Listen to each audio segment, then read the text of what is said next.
नमस्कार भक्तों,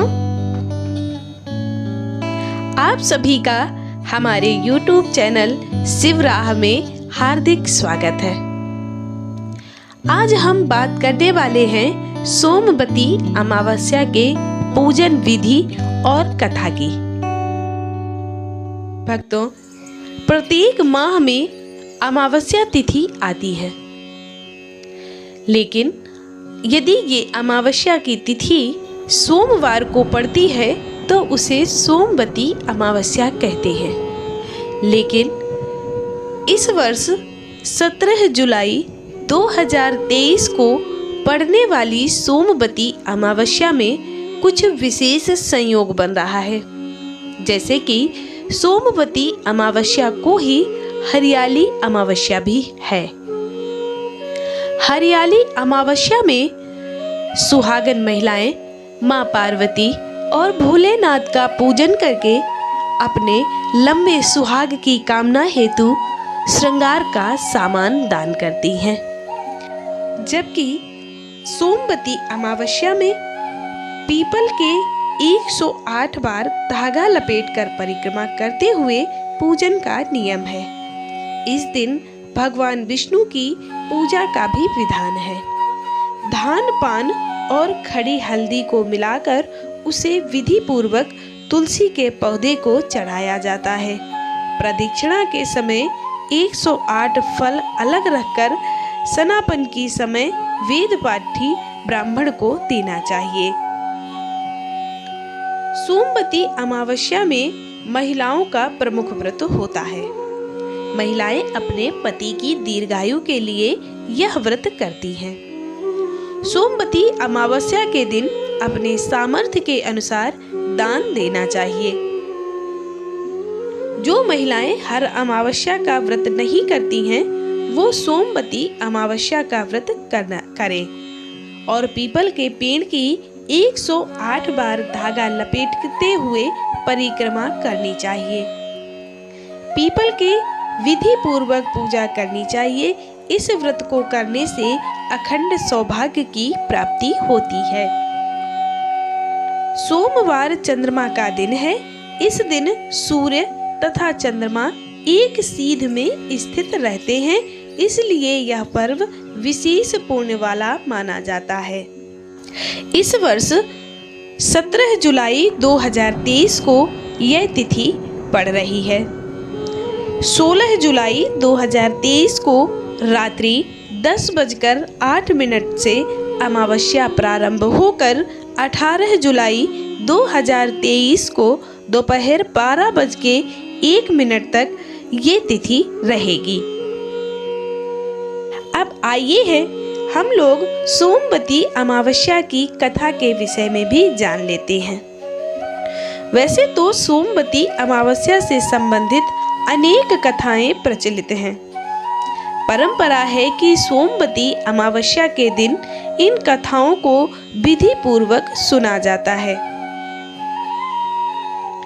एक गरीब ब्राह्मण परिवार था, जिसमें पति पत्नी के अलावा एक पुत्री भी रहती थी। पुत्री धीरे धीरे बड़ी होने लगी। उस लड़की में समय के साथ अच्छे गुणों का वास होने लगा। लड़की सुंदर, संस्कारवान और गुणवान भी थी, लेकिन गरीब होने के कारण उसका विवाह नहीं हो पा रहा था। एक दिन ब्राह्मण के घर एक साधु पधारे, जो कि कन्या के सेवा भाव से काफी प्रसन्न हुए। कन्या को लंबी आयु का आशीर्वाद देते हुए साधु ने कहा कि कन्या के हथेली में विवाह योग्य रेखा नहीं है। ब्राह्मण दंपति ने साधु से उपाय पूछा कि कन्या ऐसा क्या करे कि उसके हाथ में विवाह योग्य रेखा बन जाए।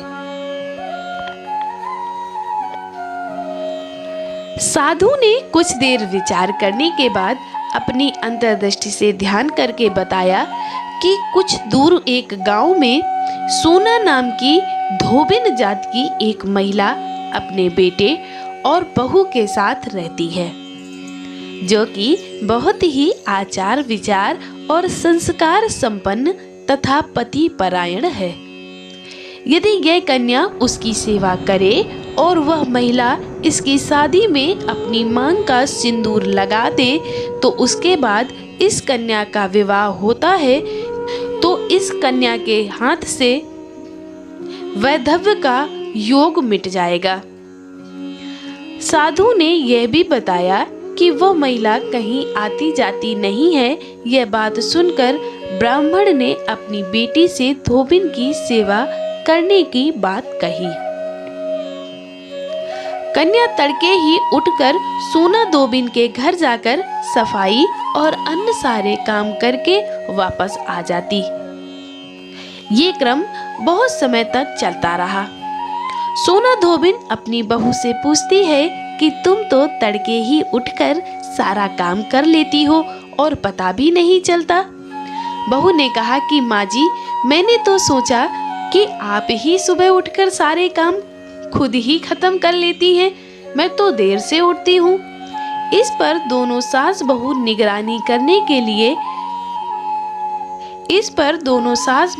निगरानी करने लगी कि कौन है जो तड़के ही सारा काम करके चला जाता है।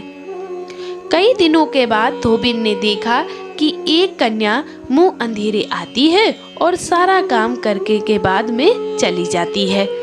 जब वह जाने लगी तो सोना धोबिन ने उसके पैर पकड़े और पूछने लगी कि आप कौन हैं और इस तरह छुपकर मेरे घर की चाकरी क्यों कर रही हैं? तब कन्या ने साधु द्वारा कही गई सारी बात बताई।